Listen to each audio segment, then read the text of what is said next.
Hello everyone, welcome back to my channel. My name is Melisa Rodriguez and I'm a first year medical student studying in Florida.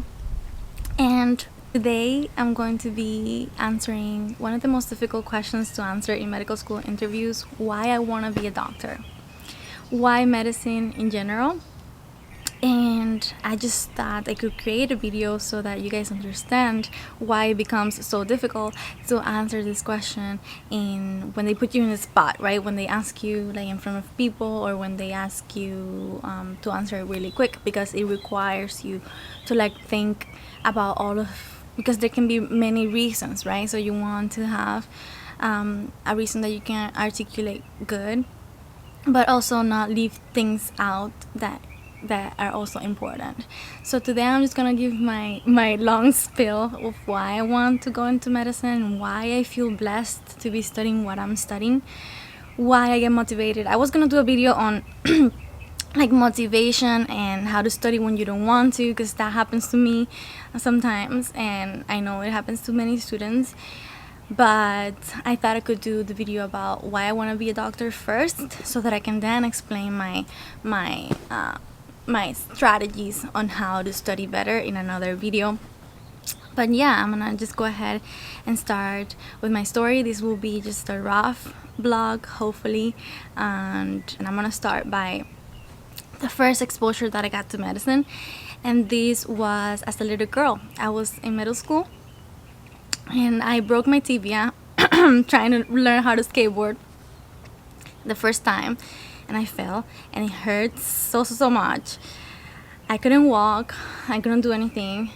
So they took me to the emergency room, where I waited a long time to be seen. But when I actually was seen, it was a doctor, a physician, pediatrician, and she was a woman. So that was the first time that I like saw myself in that position, because I saw that woman in medicine, and I thought to myself, oh my God, she should be so successful, and look at how smart she is. She was able to fix me and make me walk again, and knew exactly what the problem was with me. So from there it grew like that, interested in that career, and it emerged from a lot of other values that I have. I'm gonna talk to you guys about it, but that was like the first encounter that I had with a physician, because as a family, we've never had like a PCP, because we didn't go to the hospital every year. Thank God, we were always really healthy. Like that was actually one of the first encounters that I had with a physician. I wasn't really familiar with the doctor role. So she was just really kind, really, she was young, so I thought, oh my God, she should be so smart and should be able to do really good things with her life. She was able to order to take my cast off, and I just thought she was my hero. She fixed my leg. Now I was able to walk, and as a 12 or a 13-year-old, I remember it was super hard for me not to walk, and just she comforted me and made sure that she knew that she understands what I was going through. But yeah, that was the first time I admired a doctor and she caught my attention, and I wanted to learn more from that career. So then I went to high school. I was always really disciplined. I was really good with my studies. To be honest, I was really on top of my things, and and I enjoyed studying. People always say to me, oh my God, you study so much, that should be hard, it must be so hard. But at the end of the day, I enjoy studying, and that was something that I want to be part of my life forever. I want to grow and learn every day. Like, I have a passion for learning. And then I was noticing that I was enjoying more the subject that had to do more with people, with science and things like that. So yeah, I continued to explore that career, and then I shadowed doctors. The first doctor that I shadowed, she was an orthopedic surgeon. I shadowed her in the clinic, and she had amazing bedside manners. She will go on her knees to be able to reach the eye level of the patient, and she just knew exactly what the problem was. She would look at the x-ray, and then she will know where the break was, and that was just so captivating for me. Like, she knew what was wrong with people, and could connect with people so strongly, and people trusted her. Like, her patients trusted her so much. With everything, they will ask her questions, and she will know how to refer to literature. She will say, oh, the literature says this and this and this, and this is the best option for you because this and this. So she was so well educated, and she just knew what to do in every situation that I shadowed her. So that just inspired me even more. And then she told me a story of that weekend, because I was shadowing her on the weekdays. So she told me a story from her weekend where she was on call, and she had a patient that came with a bacteria, and that bacteria was eating, I think the flesh or the muscle. And then she performed an emergency amputation of his leg, and she saved his life. She said that the bacteria could have killed him. So that right there, I was like, wow, so amazing how the highlight of her day was saving a life. And I thought, oh my God, what a blessing to be able to do that every day. To be able to fix people, to give back people such a precious gift, which is health. And yeah, she inspired me even more. So that was the first doctor I shadowed, and then I shadowed other 2 doctors, and I really saw my values reflected on their career, like how they cared about people, how they connected with people. So something about myself that really matched up with the role as a doctor was that I like to talk to people. Like, I like to listen to people, and I think that comes from my upbringing, and specifically strangers. When I meet strangers, I want to learn about their life, about their experiences, especially if they're from other cultures. I want to learn about their culture, and I want to be respectful. So I think that comes from my mom a little bit, because as I grew up, I always saw that some people will not be that nice to her, or will do something not that nice. But every time any strangers or any friends or any family friends will come to the house, she will just give everything that she got to them. And my mom has always been like that. She will always give everything and always be kind. So I think I learned that from her, that even if they're strangers, they're people, and they deserve your best attention and your best care. So they don't have to be your family or your friends, so that you can treat them with the same respect and maximum amount of care. Like, care for them in the sense of being polite and giving you 100% so that they can feel comfortable. So that I learned from my mom. I think she's the best example for me, including other people in my upbringing, but I think she was like the main influence in me being how I am today. And I want to continue being like that, like being kind to everybody. Doesn't matter how they are, how they look, their preferences, their religion, anything. So I think that matches a lot with the role of a doctor, and I want to be a caring doctor. I always ask people, like, I have asked a couple of people, what are some qualities or the most important quality that you see in a physician? And they tell me that they care about their patients. And I couldn't agree more. Because I want to be the doctor that has a lot of knowledge, that has studied a lot, but I also want to be the doctor that cares about the social aspect of the patient, and cares about the patient first, and then consider their medical problems, So yeah, that was something that captured my attention, and I was just even more inclined towards the doctor role.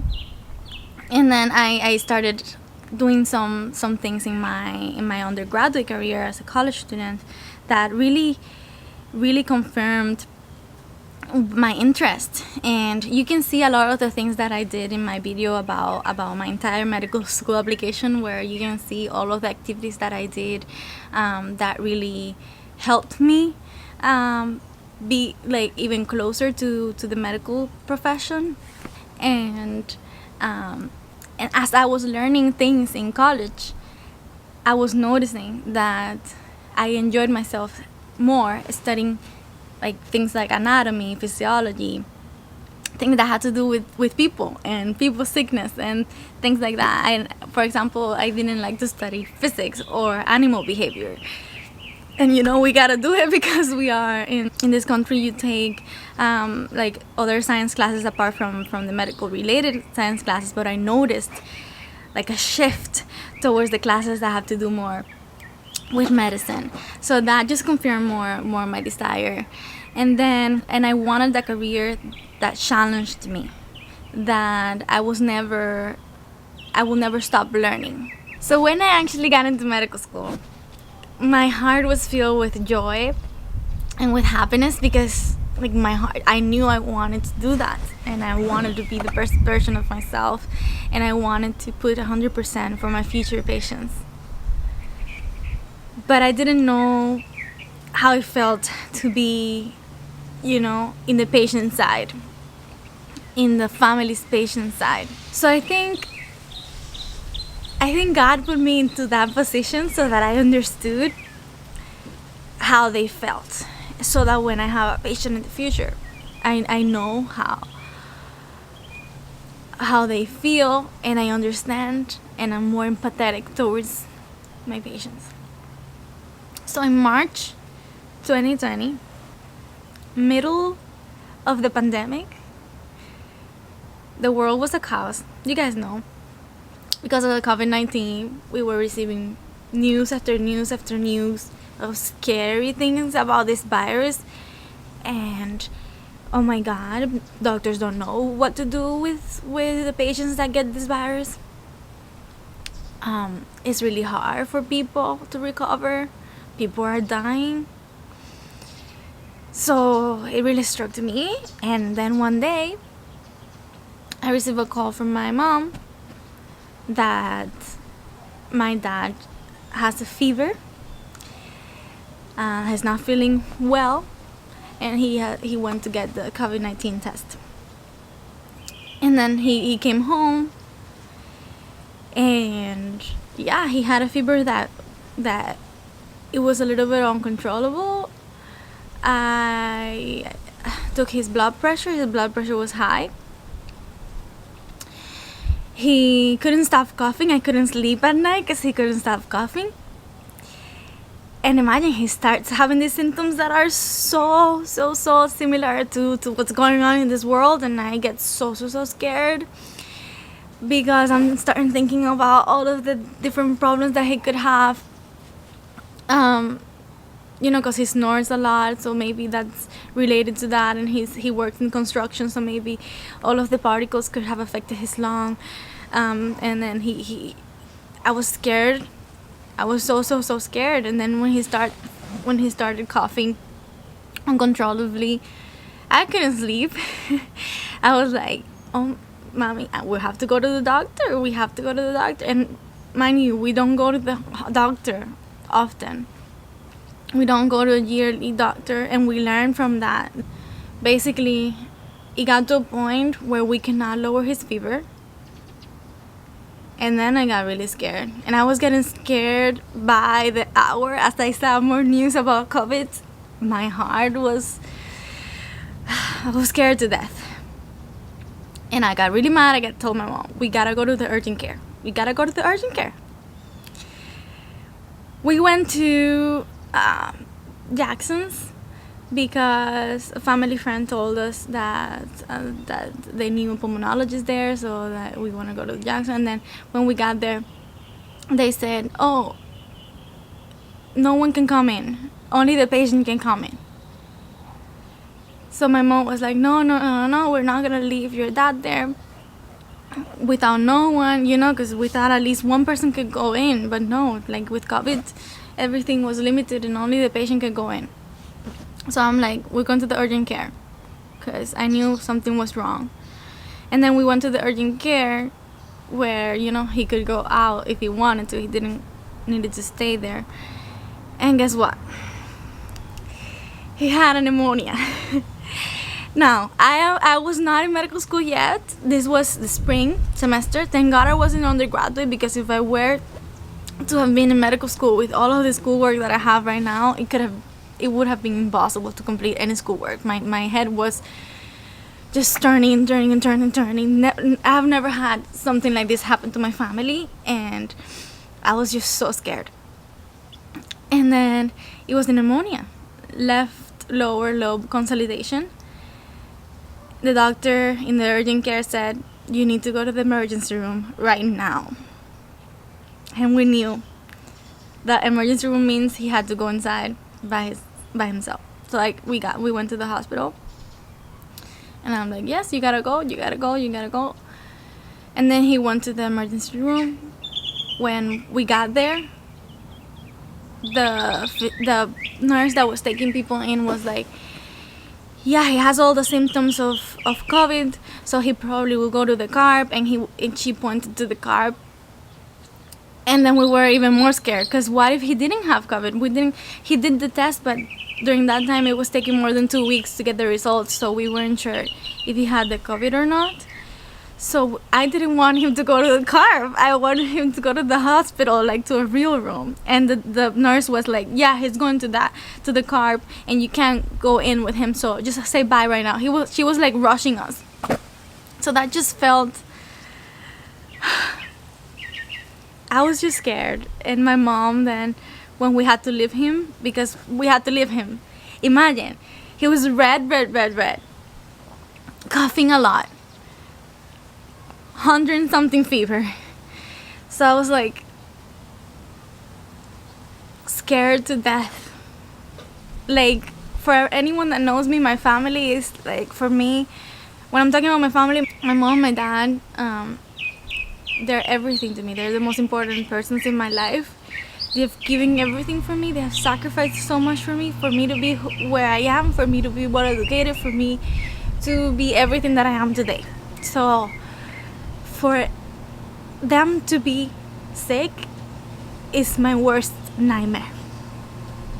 So that experience there, where I had to leave my dad in the hospital by himself, and then my mom started crying. I didn't know what to do, whether to start crying myself or whether to just calm myself. So I went, like, when we got here to the house, I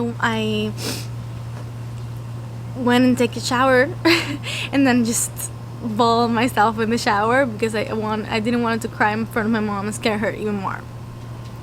So that happened, and I was like, I want to be that doctor for other families. I want to know what to do in that situation. I didn't know what to do, and that just confirmed really strongly my desire to go into medicine. And as a doctor, I would have communicated more with the family. Like, no one called me from the hospital. No one informed me of the situation. My dad was with his phone, so he called me. But first of all, he didn't understand anything about medical health. Like, he didn't understand anything medical, so he couldn't even tell me details or anything. I wanted to know the details. I told him, call me when the doctor's here, but he was too shy to call me when the doctor was, seeing him. So I think I missed a little bit of, like, I am so thankful that they really took really good care of him in the hospital. And I would have appreciated that someone called me to inform me, the family, anywhere, and they didn't take my cell phone number or anything like that. And I understand, that it was COVID time, and it was a really hard time for the healthcare providers. And every time I talked to my dad, he couldn't even talk because it would produce even more cough. So I didn't want him to force his voice, because every time he starts talking, he's coughing. So it was just a really hard time. He spent 3 days in the hospital, and I couldn't sleep. I was super scared. When he came back, he was still not doing well, but he just insisted he didn't want to be in the hospital anymore. he recovered, and at the end of the day, he didn't have the COVID. He had a rhinovirus that I think was exacerbated by his job, because it's construction work. So I think that may have exacerbated, the problem in his lungs, and that could have caused the pneumonia.